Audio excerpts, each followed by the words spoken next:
इसी के साथ ही उन्हें अपनी ड्रैगन मार्शल आर्ट की एक टेक्निक दिखाते हैं जिसमें वो एक मुक्का बनाते हैं और स्पीड के साथ सामने वाले पत्थर पर मार देते हैं। उनके इस मुक्के में इतनी पावर होती है कि उनके मुक्का लगने के साथ ही वहाँ एक बड़ा धमाका होता है। इसी के साथ ही धूल छटती है तो हमें दिखाया जाता है टीचर को, जो कि गहरी गहरी सांसें छोड़ रहे होते हैं और बाकी के स्टूडेंट उस अटैक के बाद बोल रहे होते हैं ये कैसे पॉसिबल है। हेलो गाइस, तो आज हम शुरू करने वाले एक नई मांगा को जिसको सजेस्ट करा है हमारे एक सब्सक्राइबर भाई ने। इसके लिए उनका बहुत बहुत थैंक्स। अगर आपको भी कोई मांगा एक्सप्लेन करानी है तो आप भी कमेंट सेशन में कमेंट कर सकते हैं। तो चलिए शुरू करते हैं आज की वीडियो की स्टार्टिंग में हमें दिखाया जाता है एक सिटी को, उसी के अंदर हमें दिखाया जाता है एक अकेडमी को जिसका नाम होता है हेवनली स्टार अकेडमी। उसी के अंदर हमें दिखाया जाता है एक टीचर को और कुछ स्टूडेंट्स को। इस टीचर का हमें नाम नहीं बताया जाता, इसलिए हम इसके बालों के अकॉर्डिंग इसको नीले बालों वाले टीचर बोलेंगे। नीले बालों वाले टीचर एक गहरी सांस छोड़ते हैं और अचानक से अपनी आइज़ को ओपन करते हैं और अपनी पावर को रिलीज़ करने लगते हैं। इसी के साथ हमें दिखाया जाता है उनकी पावर के प्रेशर से काफ़ी सारे स्टूडेंट्स हवा में उड़ते हुए पीछे की ओर जाकर गिरने लगते हैं। इसी के साथ हमें उन स्टूडेंट्स के बीच एक और स्टूडेंट को दिखाया जाता है जिसका नाम जीइंग होता है, तो हम इसको हिंगजी बोलेंगे।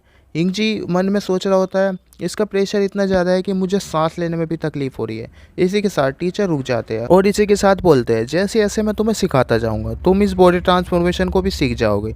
इसी के साथ हिंगजी सोच रहा होता है इनकी बॉडी ड्रैगन हॉर्न्स और ड्रैगन स्लेट बना सकती है। इसके बाद उनके टीचर बोलते हैं तुम सब लोग यहाँ हेवनली स्टार एकेडमी में एग्जाम पास कर एंटर हुए हो, तुम सब एक जीनियस हो, तो उम्मीद है तुम सब लोग मुझे निराश नहीं करोगे और मन लगाकर मार्शल आर्ट की प्रैक्टिस करोगे। इसी के साथ वे बोलते हैं मार्शल आर्ट का ज्ञान बहुत पुराना है और बहुत बड़ा है, इसका इतिहास बहुत साल पहले से है। सालों से ही इसमें नई नई टेक्निक आती रही है, आखिर में इसमें 3 मार्शल आर्ट ही बची है। इसी के साथ टीचर हमें बता रहे होते हैं पहली फ्लेम मार्शल आर्ट, दूसरी ड्रैगन मार्शल आर्ट, तीसरी स्टार मार्शल आर्ट। इसी के साथ ही टीचर उन्हें बताते हैं तुम सब ने मेरी बॉडी के अंदर हो रहे चेंजेस को देखा होगा, इसमें से एक ड्रैगन मार्शल आर्ट जो कि मेरे पास है। इसी के साथ ही उन्हें अपनी ड्रैगन मार्शल आर्ट की एक टेक्निक दिखाते हैं जिसमें वो एक मुक्का बनाते हैं और स्पीड के साथ सामने वाले पत्थर पर मार देते हैं। उनके इस मुक्के में इतनी पावर होती है कि उनके मुक्का लगने के साथ ही वहाँ एक बड़ा धमाका होता है। इसी के साथ ही धूल छटती है तो हमें दिखाया जाता है टीचर को, जो कि गहरी गहरी सांसें छोड़ रहे होते हैं और बाकी के स्टूडेंट उस अटैक के बाद बोल रहे होते हैं ये कैसे पॉसिबल है। और हमें दिखाया जाता है उस पत्थर को जिसके अंदर बहुत बड़ा होल हो चुका होता है। ये देखकर सभी स्टूडेंट टीचर की तारीफ करने लगते हैं और खुश होकर बोल रहे होते हैं टीचर आप उस समय आपका कोई जवाब नहीं है, और बोल रहे होते हैं टीचर आपकी टेक्निक कमाल की है, हमें विश्वास नहीं हो रहा आप इतने पावरफुल हैं।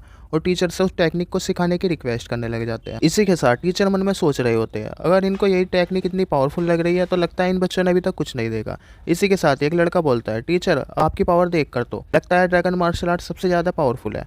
इसी के साथ ही टीचर बताते हैं नहीं, तीनों मार्शल आर्ट में जो सबसे ज़्यादा पावरफुल मार्शल आर्ट है वो है फ्लेम मार्शल आर्ट। हालांकि एक ड्रैगन मार्शल आर्ट वाला पर्सन फ्लेम मार्शल आर्ट वाले पर्सन का मुकाबला तो कर सकता है और उसे हरा नहीं सकता। सभी स्टूडेंट हैरानी से टीचर की बातें सुनने लगते हैं। इसी के साथ ही टीचर बोलते हैं फ्लेम मार्शल आर्टिस्ट एक ही वक्त में अपने जितने पावरफुल कई मार्शल आर्टिस्ट को एक साथ कुचलने की पावर रखता है। एक बार अगर तुम किसी फ्लेम मार्शल आर्टिस्ट से उलझ जाते हो तो तुम बच नहीं सकते, भले तुम पंख लगाकर उड़ जाओ। तभी इनमें से 2 स्टूडेंट बोलते हैं मुझे लगता था ड्रैगन मार्शल आर्ट सबसे ज़्यादा पावरफुल है, पर जबकि ऐसा नहीं है। उनमें से एक बोलता है मैं बेवकूफ़ था जो मैंने आपको टीचर के रूप में चुना। उनकी बात सुनकर टीचर इरिटेट होकर बोलते हैं ये 2 बेवकूफ़ बच्चे हैं। इसी के साथ हिंग जी टीचर को गेट करते हुए पूछता है टीचर क्या मैं आपसे कुछ पूछ सकता हूँ। उसके साथ टीचर बोलते हैं बिल्कुल। हिंग जी टीचर से बोलता है टीचर क्या आप मुझे बता सकते हैं मार्शल आर्ट की लिमिट क्या है। इसी के साथ हमारे आज का चैप्टर समाप्त हो जाता है। जो लोग चैनल पर न्यू है चैनल को सब्सक्राइब कर दीजिए और वीडियो पसंद आया हो तो वीडियो को लाइक कर दीजिए। और अगर किसी को अपनी फेवरेट मांगा एक्सप्लेन करानी हो तो भाई कमेंट कर सकता है। Thanks for watching.